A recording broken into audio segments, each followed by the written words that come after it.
araw po sa inyo lahat at simulan na natin ang banatan. Ito na nga. Ito na nga at babalita na natin ang isang nakakayanig. Kasing lakas ni Odette. Ha? Ito ho, nung nabasa ko ito, sabi, hindi ako makapaniwala. Alam nyo kung bakit to? Hindi ako makapaniwala nung nabasa ko ito. Sabi ko, paano na ho babaligtarin ng mga tanso ang sinabi ni Madam Amy Marcos? Sabi nila, di ba, galit na galit sila sa ABS-CBN. Kahit na pinagmumura-mura pa nila doon, dumaan doon sa motorcade. Natatawa ako. So, ano nangyari sa inyo ngayon? Di nga. Di ba ho? Bakit to? Kasi, isipin nyo, makinig kayo na mabuti, ha? Isipin nyo na lang, nung nagdaan yung motorcade ng ABS-CBN, kita nyo yun, di ba? Galit na galit itong mga loyalista. Galit na galit kay Subayas, kay Jabatatatat, pati si Tansong Pinoy, binanatan ni ABS-CBN. Tapos biglang maglalabas ngayon si Senator Amy na pagka nanalo si Bongbong Marcos, ibabalik ang ABS-CBN, di umano daw. Basta daw ayusin yung mga problema. Sus! Ginoo, narinig ko na yan. So ibabalik daw ang basta naayos na yung mga problema. Ay nako. Ano yun, para may lusot? Nako po, patay tayo dyan. Paano nyo na ho babaliktutin yung ganyang klaseng pahayag? Sige nga ho. Meron ho ba tayong nanonood na tanso dito? Ano ho ang reason nyo? Sige nga, paano ho nyo yung babaloktutin? Sige, pakisagot nga ho tayo. Huwag nyo muna i-delete ha. Antayin natin yung sagot ng mga tanso. Paano nila aayusin yan? Kala ko ba galit na galit kayo sa ABS-CBN? Tapos biglang ngayon ganyan. Sige, basahin natin kung ano yung sinabi ni Madam Amy. Pakita natin, ha? Ayan po. Okay, ayan. Basahin natin.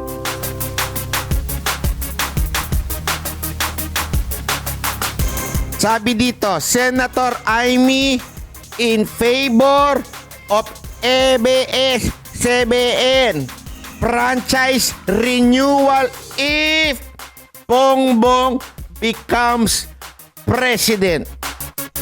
Ulitin natin. Kung si Senator Amy daw ang tatanungin, siya ay pabor na maibalik o mabigyan ng franchise ang ABS-CBN pag nanalo ang kapatid niyang si Bongbong. Ngayon, ang tanong, si Amy naman yan sinasabi nung iba, di ba? Alam niyo po, kahit kanino niyo itanong, pagdating nyo sa kampanya ni Senator Bongbong Marcos, ang nagkokontrol po at utak ng lahat na yan ay ang kanyang kapatid na si Senator Amy Marcos. Ewan ko kung bakit ganun, pero kahit tanong nyo kanino, laging ang nagsasalita ay si Senator Amy Marcos. Maging nga sinabi ni Presidente Duterte, di ba dati ang lumapit noon si Senator Amy Marcos. Ewan ko kung bakit ganun. Dahil ba spoil talaga o hindi, di ba hindi natin alam kung kaya dahil pa ganyan, dahil yan nagkokontrol yung kapatid. Dahil spoil, hindi natin alam. Ano ba ang sabi ni Senator Amy? Senator Amy Marcos said Tuesday, December 21, she would favor. Ano ibig sabihin nun? Papaboran niya ang franchise renewal of ABS-CBN. Doon pa lang, yari na sila. When his brother wins the presidential election, while she admit that his brother said the company's executive are our enemies, sabi daw ni Bongbong Marcos, ang ABS-CBN na mga boss doon ay enemy daw nila, according to Bongbong Marcos. the senator asserted she is very open-minded. Oh, open-minded pala naman si Senator Amy. Oh, pasok na. Oh, kapit tayo. On the reopening the network for a very simple reason. Ito daw ang dahilan. That she has congenial working relationship with them, especially when she was still the governor of Ilocos Norte. I had no problem at all when I was working with them, Marcos said in an ANC interview. Nako po. Ayun naman pala. Ang nag-i-interview naman pala sa kanya. Sino? ANC, ABS-CBN. Kaya, sumagot siya na pabor siya. Just in case manalo ang kanyang kapatid. Ano kaya ang ibig sabihin nito? Ibig bang sabihin niyan ay sumisip-sip po sila sa ABS-CBN para paboran o di kaya pahintulutan ang kanilang mga campaign ads? Ako ay nagtatanong, hindi ko sinasabing ganon. Tinatanong lang ho natin. Kaya nasabi ito ay dahil umaasal trapo na ho sila para ho hindi ho magalit sa kanila ang mainstream media. Senator Amy, kung ganon, kung ganon, di pagsabihan nyo ho yung mga nakapaligid sa inyo, pagsabihan nyo ho yung mga galit na galit sa motorcade. Diba ho? Yun o ang totoo Diba galit na galit yung mga loyalista doon sa motorcade ng mga taga ABS-CBN? O paano na ho ito? Kung gano'n naman po pala, Madam Senator Amy Marcos, siguro ho, pagsabihan nyo ho yung mga followers ninyo. Anong kayang palusot nila dito? Ako, nababasa ko na kagad yung palusot nila Ang palusot nila dito, for sure. Basta ayusin at bayaran ang pagkakautang ng ABS-CBN. Ganon siguro. Diba? Ganito lang masasabi ko. Naturalmente, sasabihin nyo yon para mukhang ang dating okay lang sa inyo. Hindi, di ba? Para ang dating noon, sige, ayos lang. Ibigyan namin ng tsansa, basta ayusin din yung problema ng ABS-CBN. Di ba?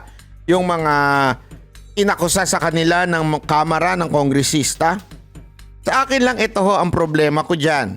Ang problema ko, dinurog na ho sobra ng mga quote-unquote Duterte supporter na talaga hindi naman po pala Duterte supporter ngunit mga loyalista. Katulad nila at Dilagadon, di ba? Paano na yon? Hindi, yun lang ang akin Ano na ang gagawin?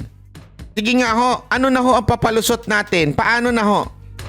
Kasi iba ho yung sinasabi ninyo, Madam Senator Amy, at iba ho ang sinasabi ng mga nakapaligid sa inyo. Yun ho ang problema.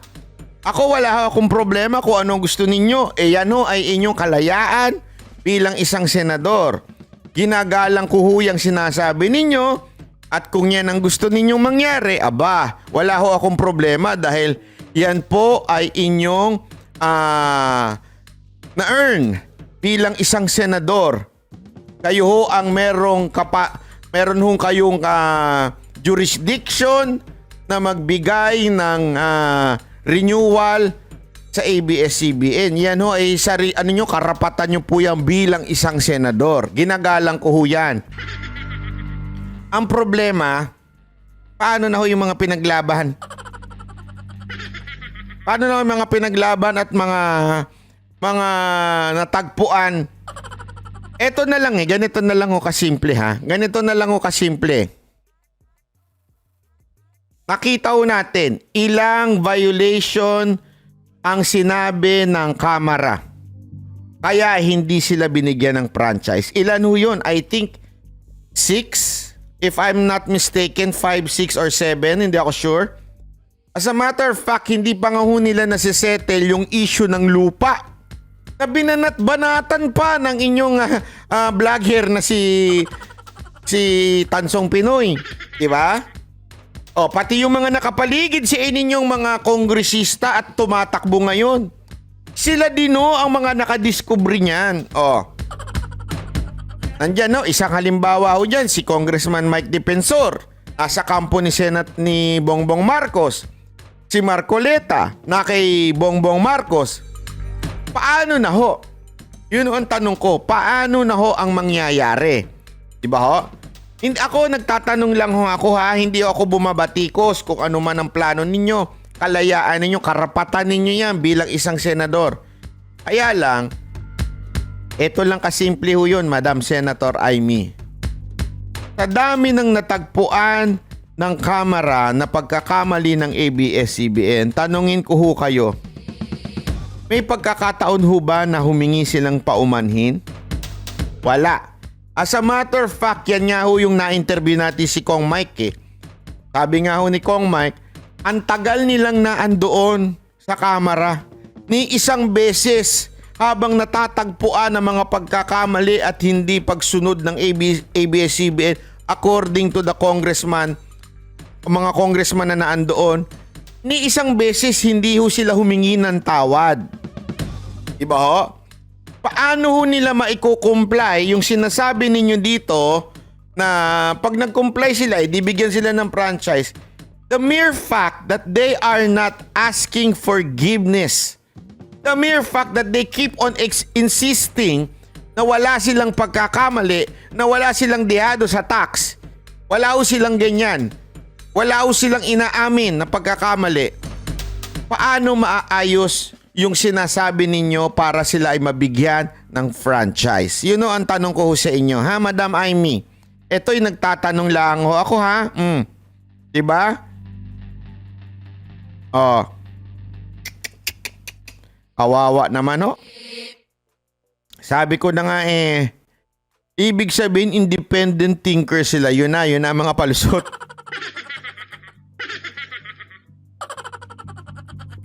Oh. Ayan na, isa pa oh. Kahit si PRRD okay sa kanya may balik ang ABS-CBN kung may ayos nilang problema, saka hindi naman sinabi ni Amy na babalik nilang prangkisa. Porket sang-ayon si Amy, big bang sabihin nun, ibibigay talaga. Yun na mga palusot. Sige lang, alam mo, sige lang. Magbulag-bulagan na kayo, walang problema. Oh. Anyway, we are not convincing you. Okay? Yung mga bulag na, we are not convincing you. Pero ito lang masasabi ko sa inyo.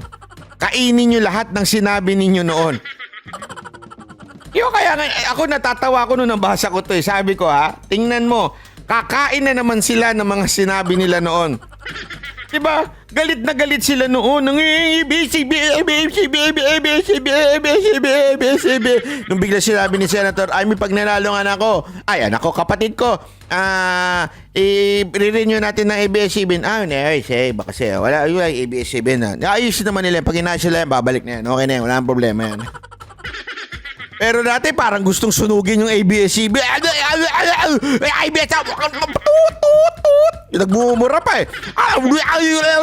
Tapos sinabi ni Senator Amy na ibabalik ng kapatid ko pag nanang presidente sila at basta maayos yung mga problema. Nga pala. Dapat lang naman kasi maayos yung problema. Pag naayos yung problema, wala problema. Kasi ganyan.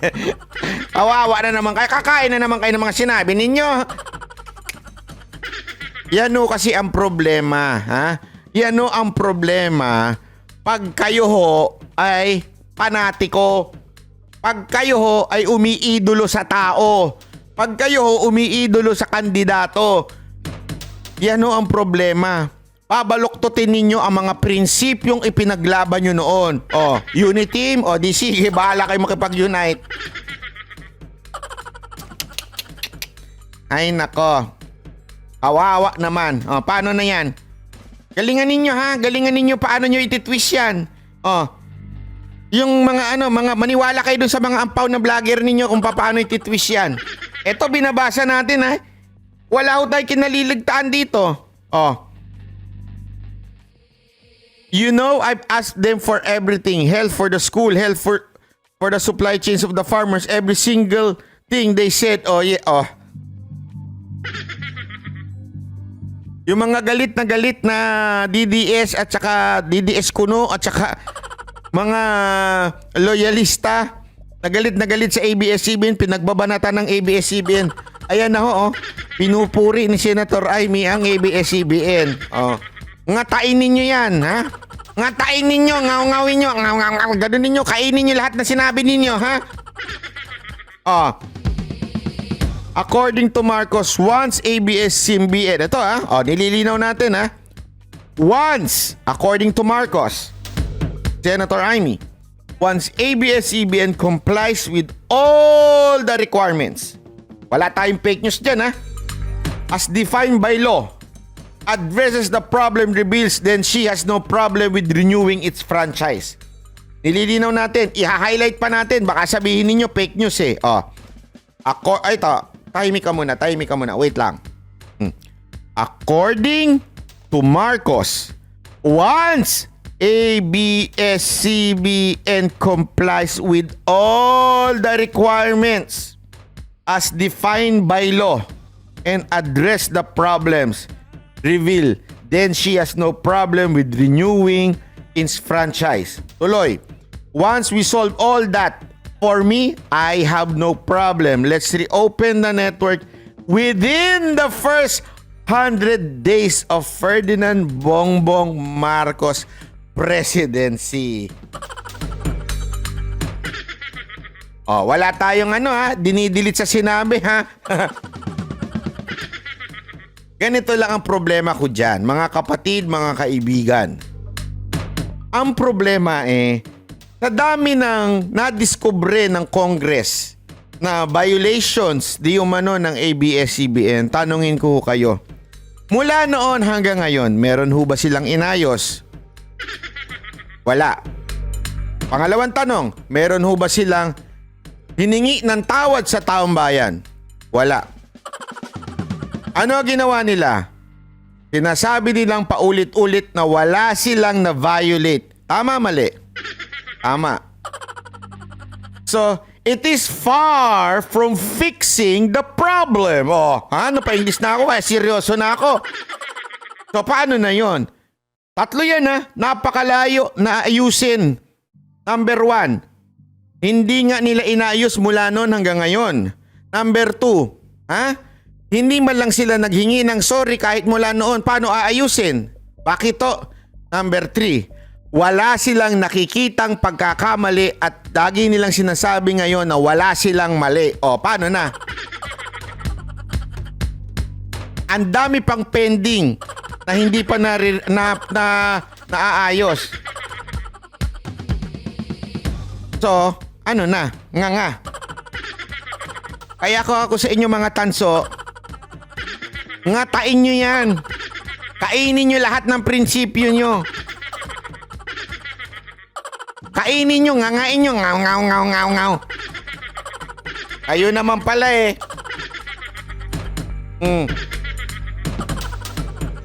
Toks naman.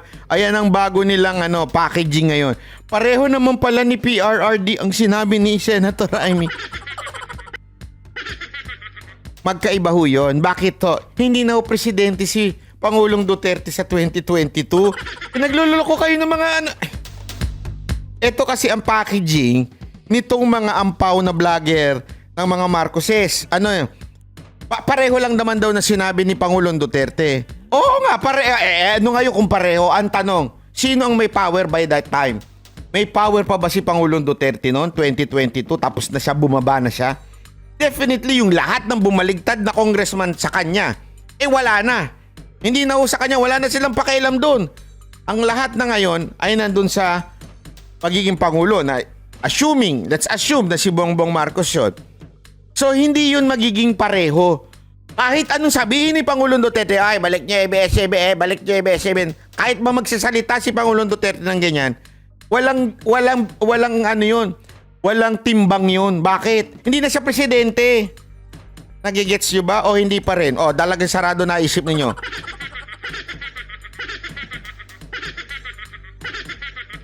O sige, panoorin ko na lang kayo. Ngatain nyo yung prinsipyo nyo, ha? Ngatain nyo paulit-ulit. Ngata. Nga. Sige, nguya lang ng nguya. Mahilig naman kayong ngumuya eh. Nguyain nyo na nguyain ang prinsipyo nyo.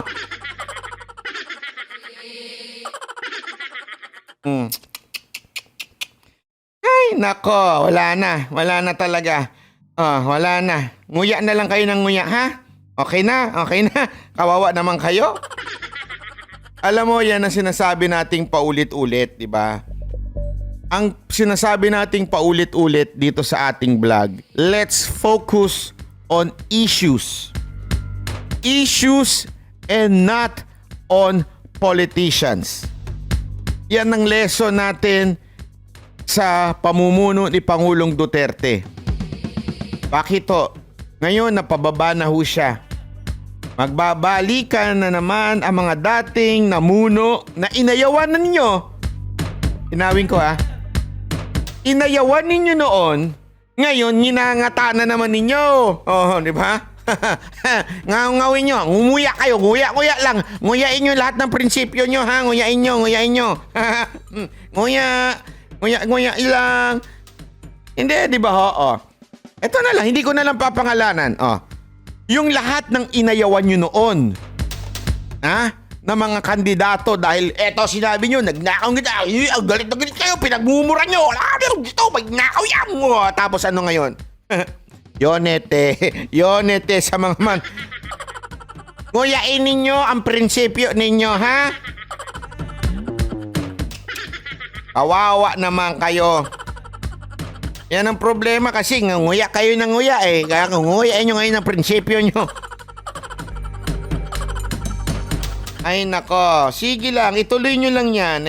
Magaling kayo eh, di ba? Kayo na ang the best. Sige. Pwede bahala kayo sa buhay nyo. Paano kaya matataranta na naman ang mga vlogger na tanso, bukas kakaisip ng palusot. Basta ganito.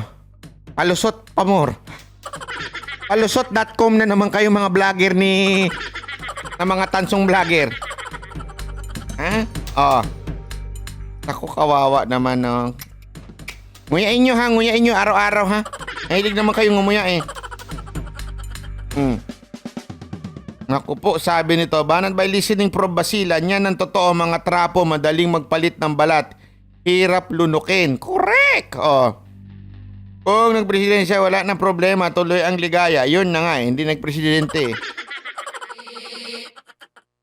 Kala ko ba siya magpapatuloy na sinimulan ni PRRD? Weak talaga. Palakpakan si Weak. Kawawa naman ano. Tactic ni Tanso yun. Ito kasi, ito naman ang sinasabi ng iba.